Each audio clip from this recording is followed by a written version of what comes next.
এখন বেশিরভাগ মানুষই চায় যে তারা ইসলামের পক্ষে একটা অবস্থান তৈরি হোক এবং সে অনুযায়ী দেশ চলুক, যেন ইসলামের পক্ষে একটা বাক্স পাঠাতে পারি। এই চিন্তা, এই উদ্দেশ্য নিয়ে আমরা কিন্তু বিভিন্ন পর্যায়ে কাজ করতেছি এবং বর্তমানে চলমান রয়েছে। ইসলাম নামক গাছটা বাংলার জমিনের ভিতরে বৃক্ষ বট এর চেয়েও মজবুত হয়ে মসনদে বাংলাদেশের সংসদে তারা উড্ডীন হবে।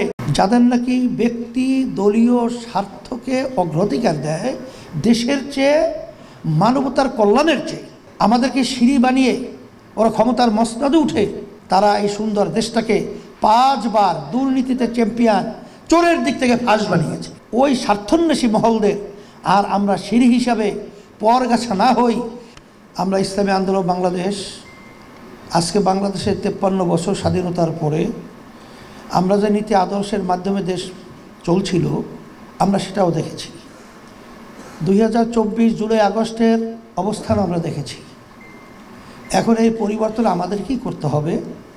এখন পরিবর্তন যে করব, আমি আপনাদের সামনে যে আয়াত শরীফ তেলাওয়াত করেছি যে পানীয় ভাগে এবং স্থলভাগে যত বিপদ আপদ মুসিবত তোমাদের নিজেদের হাতের কামাই। আমাদের কাছে যেটা প্রমাণিত এবং যাদের মাধ্যমে দেশ পরিচালিত হয়েছিল মানব রচিত তন্ত্রমন্ত্রে, আবার নতুনভাবে তাদের থেকে আবার দেশের উন্নয়ন এবং আমাদের কোনো কল্যাণ, এটা কোনোদিন চিন্তা করাও যায় না, চিন্তা করা ঠিকও হবে না। সেই হিসাবে আজকে 5ই আগস্টের পরে আপনারা দেখেছেন বাংলাদেশের বেশিরভাগ মানুষ এখন তারা বলছে যে আমরা অনেক শাসন দেখেছি, কিন্তু ইসলামের শাসন, ইসলামের নীতি আদর্শ বাস্তবায়নের যে শান্তি সুফল কুফল এটা আমরা দেখি নাই। এখন বেশিরভাগ মানুষই চায় যে তারা ইসলামের পক্ষে একটা অবস্থান তৈরি হোক এবং সে অনুযায়ী দেশ চলুক। সেই হিসাবে আপনারা জানেন যে বাংলাদেশের ভিতরে যে ইসলামের দলগুলো রয়েছে, সমমনা দল, আমরা সবাই আলহামদুলিল্লাহ নির্বাচনের সময় যেন ইসলামের পক্ষে একটা বাক্স পাঠাতে পারি, এই চিন্তা, এই উদ্দেশ্য নিয়ে আমরা কিন্তু বিভিন্ন পর্যায়ে কাজ করতেছি এবং বর্তমানে চলমান রয়েছে। আলহামদুলিল্লাহ দোয়া করতে থাকেন, আল্লাহ যেন কবুল করে। আশা তো করি আল্লাহর রহমতে ভালো একটা ফল আল্লাহ আমাদেরকে দান করবেন। এর কারণও তো আছে। এর কারণ হলো আল্লাহ রাব্বুল আলামিন বলছেন, ওয়ালা তাহিনু ওয়ালা তাহজানু ওয়া আনতুমুল আ'লাউনা ইন কুনতুম মুমিনিন। তোমাদের চিন্তা ভয় নেই, তোমরা বিজয় হবে যদি মুমিনের চরিত্র অর্জন করতে পারো। আজকে আমি বলছিলাম ইসলামী আন্দোলন বাংলাদেশ আমাদের লক্ষ্য উদ্দেশ্যটা আমরা জানি, তারপরেও বলছি 1987 সালে এই দলটা প্রতিষ্ঠিত হয়েছে, কিন্তু অদ্যাবধি পর্যন্ত আমাদের দলীয় মার্কায় কোনো এমপি এখন পর্যন্ত সংসদে যায় নাই। এই না যাওয়ার পিছনে কারণটা কি? আমাদের সাংগঠনিক দুর্বলতা, না আমাদের লোকবল নাই, না আমাদের সমর্থন নেই, তা না। আসল মূল ব্যাপার হলো আমরা আর ওই বিভিন্ন যাদের নাকি ব্যক্তি দলীয় স্বার্থকে অগ্রাধিকার দেয় দেশের চেয়ে, মানবতার কল্যাণের চেয়ে, তারা বারবার আমাদেরকে বিভিন্ন মুখরোচক সুন্দর সুন্দর কথার মাধ্যমে আমাদেরকে অনেক আশা আকাঙ্ক্ষা দেখিয়ে আমাদেরকে বারবার তারা ব্যবহার করেছে। আমাদেরকে সিঁড়ি বানিয়ে ওরা ক্ষমতার মসনদে উঠে, আসলে বাস্তবতা আমরা দেখেছি তামাম দুনিয়ার মধ্যে একবার দুইবার নয়, তারা এই সুন্দর দেশটাকে 5 বার দুর্নীতিতে চ্যাম্পিয়ন, চোরের দিক থেকে ফাঁস বানিয়েছে। কত মায়ের কোল খালি হয়ে গেছে। আমি সেদিনও সরাদি উদ্যানে বলেছিলাম যে বাংলাদেশের জনগণ এখন মায়ের কোল আর খালি হোক এটা আর দেখতে চায় না। এখন পরিবর্তন হতে হবে।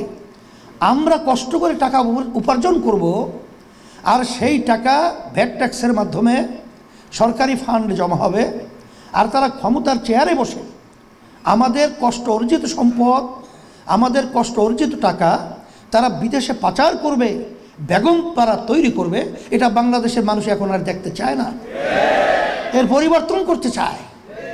আজকে দলীয়করণের মাধ্যমে আজকে আপনারা দেখেছেন যে বৈষম্য বিরোধী দলীয়করণ এমনভাবে সর্বত্র চাপিয়ে দেওয়া হয়, সেখানে যোগ্যতা থাক বা না থাক, মেধাবী যোগ্যতা সম্পূর্ণ ছেলেগুলো আজকে রাস্তায় রাস্তায় বেকার ঘুরছে, কিন্তু তাদের দলীয়করণের কারণে অযোগ্য লোকগুলো সর্বত্র তারা বসিয়ে দেশটাকে একটা অসুন্দর দেশে পরিণত করেছে। এর পরিবর্তন আমাদের কি করতে হবে?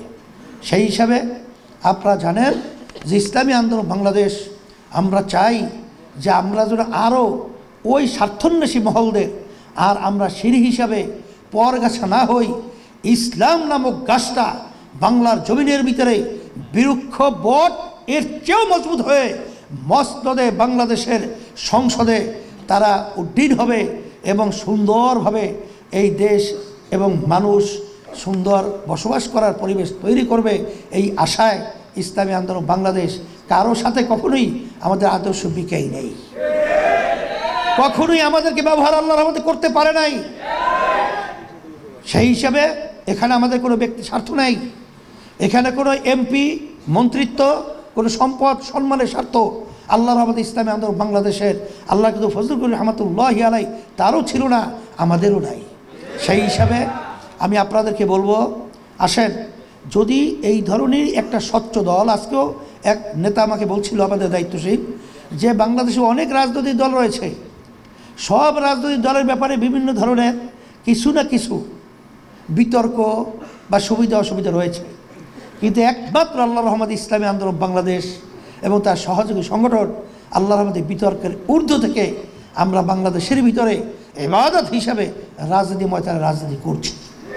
সেই হিসাবে আমরা যারা নাকি এর সাথে জড়িয়ে আছি, আমাকে কালকে না কখন একজন বলতেছিল, হুজুর অন্য অন্য দলের নেতাকর্মীরা যেভাবে কাজ করে সেভাবে তো আমাদের লোকজনের কাজকর্মের গতি আমরা আসলে সেভাবে দেখছি না। তখন এটা শুনলে আমাদের কষ্ট লাগে না? কথা বলে না, কষ্ট লাগে কি লাগে না? কারণ যে কোনো কাজ আল্লাহ বলছেন করার মতো করো।